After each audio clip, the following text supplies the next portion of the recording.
Gonzales Beach. Yee.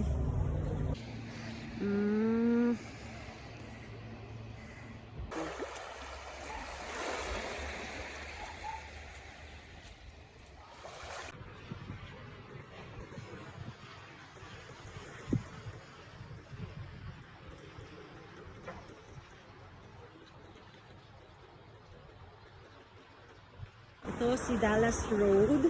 Malapit lang ito sa downtown.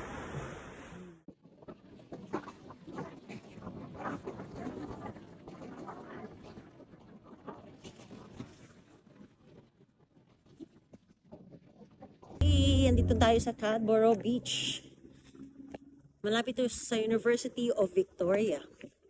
Usually naman, ang mga beach dito, from downtown to most of the beach in Victoria, it's like 20 minutes away, one ride lang sa bus. Tapos konting lakad. Yun na, ito, puntahan natin Cadboro kasi ano to eh. Malakas ang hype nito eh. Sinasabi lang number 1 to sa Victoria. Okay. Maluwang siya, anyway. Parang sarap tumambay pag wala kang pera. Tapos, gusto mo lang makatipid. Yan. Diba tayo? Sa Victoria, simple lang, di ba? Parang sa atin, Bunuan Beach lang. Dito siguro yung height kasi pino yung sun niya. Oh. Yung iba kasi madumi. Siya, pino yung sun niya. Oh, fairness. Powdery. Hey, this is the last beach for today. So we're here at Willows Beach on the neighborhood of Oak Bay. Ito yung mayaman na neighborhood dito. Dito ang dream ng mga tao magkaroon ng bahay. Tignan yung gaganda ng bahay. Actually, one of the best beaches here too. It's either 1 or 2 si Cadboro and then si Willow Beach. Yeah. Let's go down. Ooh.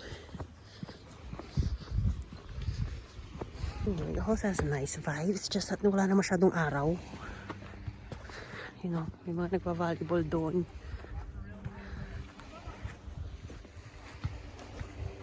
It's very nice.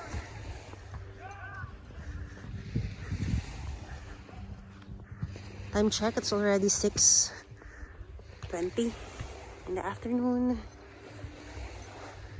Ooh. Okay, maluwang siya ha. Ito. I didn't expect that.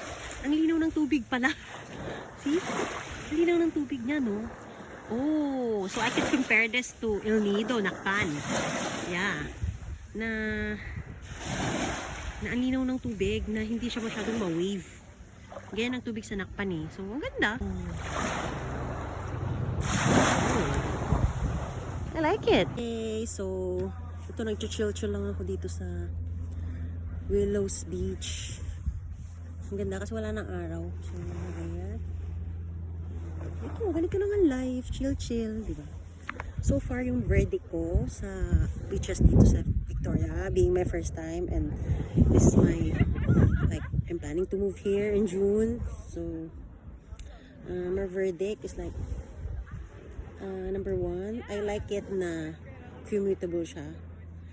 Lahat ng pwede mo puntahan dito, you don't need a car here.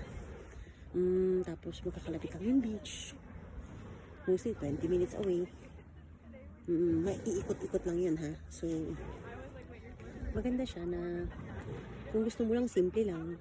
It's a small city na populated siya more of like the older people and maybe younger students because of the University of Victoria. University of Victoria has lower tuition fee. So, that's why usually mga Canadians dito nag-aaral kasi nga mura. Tapos mas maraming options sa course, sa program. Vertical, much better siya versus Edmonton because mild ang weather dito eh. Walang snow and you only have like weathers that I think the weather here is like ranging from summers to like 20, 22 and then during winter time is like -1, -2. Yeah, that's actually very mild. So I like that. Number 1. Number 2 is it's we all have beaches closer. Yeah, it's a neighborhood beach in the Philippines, but I still prefer this one than no beach at all. Yeah, yung dry kasi sa Edmonton, so pag lumabas ka doon, parang kailangan ko, I need to drive like at least half an hour, 1.5 hour drive just to go to a regular beach na walang wave. It's like stagnant water, so I don't really like it. For me, I'm convinced that I will move here in June. Yeah, I want to try, I want to explore because I know I'm still young. I don't want to stay in a place I don't enjoy. You know, life is short.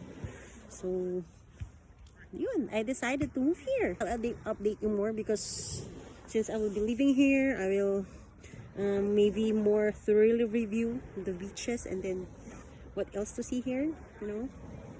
So, like and subscribe. See you again. Bye.